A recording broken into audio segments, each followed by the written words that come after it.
It is the prolonged absence of honest elections that led inexorably to the mass poverty and gross underdevelopment we have in the country today. Because if the people had been exercising the power of honest vote since 1960, when we had independence till date, Nigeria in 2025 would have developed into a first world nation by all standards and in all ramifications.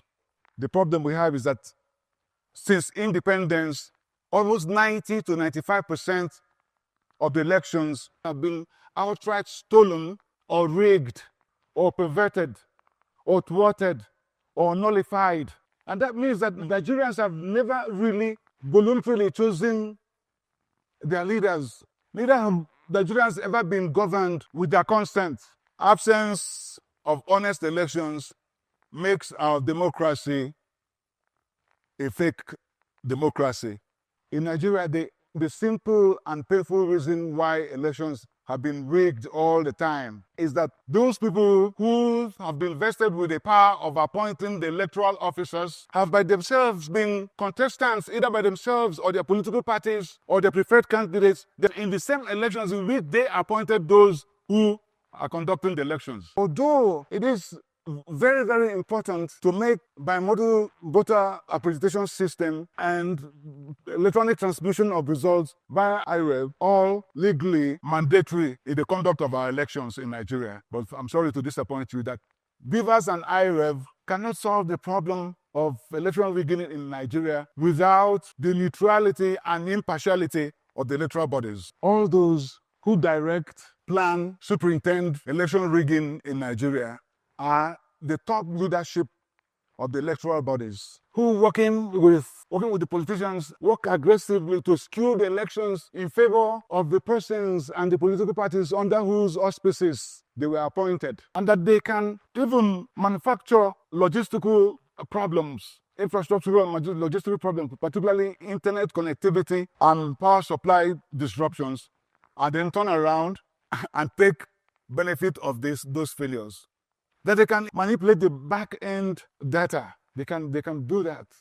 And that they can engineer system dysfunction and malfunction and exploit the resulting glitches. Or that they can even decide not to transmit the elections, whatever you say in the law, because it's always a do or die game for them. They can decide not to transmit the result electronically or delay it until it is useless. And you and I know that the existing electoral bodies today in Nigeria, at the federal, at the state levels, they are not working for honest elections. And therefore, the only way to ensure impartial, neutral, honest, transparent, free and fair conduct of elections in Nigeria is to devise a means by which the electoral personnel, these electoral bodies and personnel, by which they are appointed independently of us politicians, especially the president and the governors. And so, in order to usher in the era of honest, transparent, free and fair elections nationwide under one independent, neutral, and unbiased electoral body, being inescapably the necessary and the only means we can lift Nigeria and our people, our brothers and sisters, out of poverty, and the only means with which we can reach the potentialities of God's endowment upon us, including taking our pride of place in the league of great and egalitarian nations. I do move a motion for constitutional amendment to provide for the establishment of a new, truly and literally independent National Electoral Commission, and that the new INEC be composed and constituted by 13 commissioners. 6 of the commissioners will be elected by the underlisted 6 Nigerian labor and professional organizations, and 6 commissioners will be nominated by the United Nations from across the world, and 1 commissioner observer will be nominated by Transparency International. Of course, the new INEC will have the power to hire, to elect, and to remove their chairman, and to hire and fire all staff, including the chief executive officer. The election of 6 commissioners by the underlisted 6 Nigerian labor and professional organizations is arranged on a concurrent, corresponding alphabetical order. That is to say that the Academic Staff Union of Nigerian Polytechnics will elect one commissioner out of its members from the Northeast geopolitical zone. And the Academic Staff Union of Universities will elect one commissioner out of its members from the North Central geopolitical zone.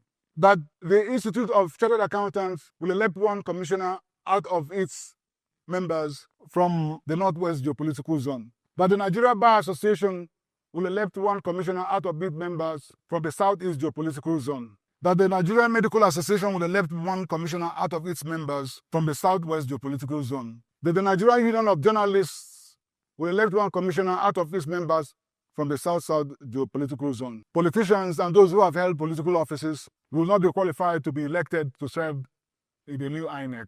And the United Nations and Transparency International will not nominate a Nigerian or any person indigenous to Nigeria. Their own nominations will come from their staff.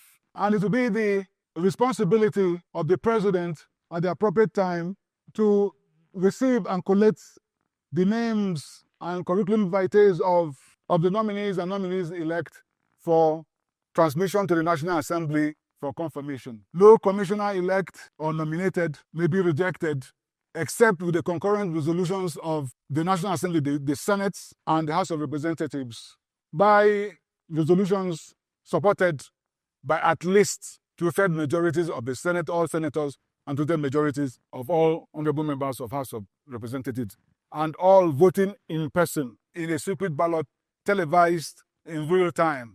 Let me clarify immediately that nominations by the United Nations and Transparency International will not in any way violate our sovereignty, because it is Nigeria as the sovereign nation that will make that request to the United Nations.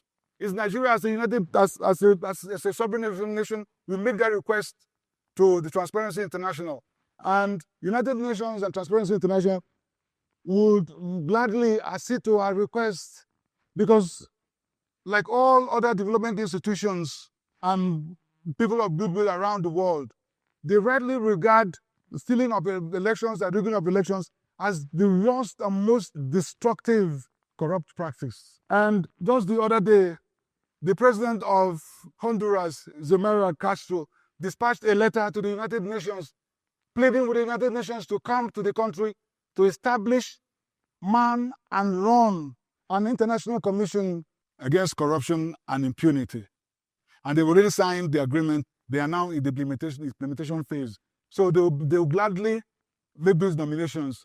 And they have a vast pool of bureaucrats, of public servants, of anti-corruption experts that they can choose from all over the world, including Africa, in Middle East, in Asia, in the Americas, the Greater Europe, Caribbean nations. They can choose from anywhere because they would love to be part of this liberating effort of Nigeria to emancipate the people out of poverty.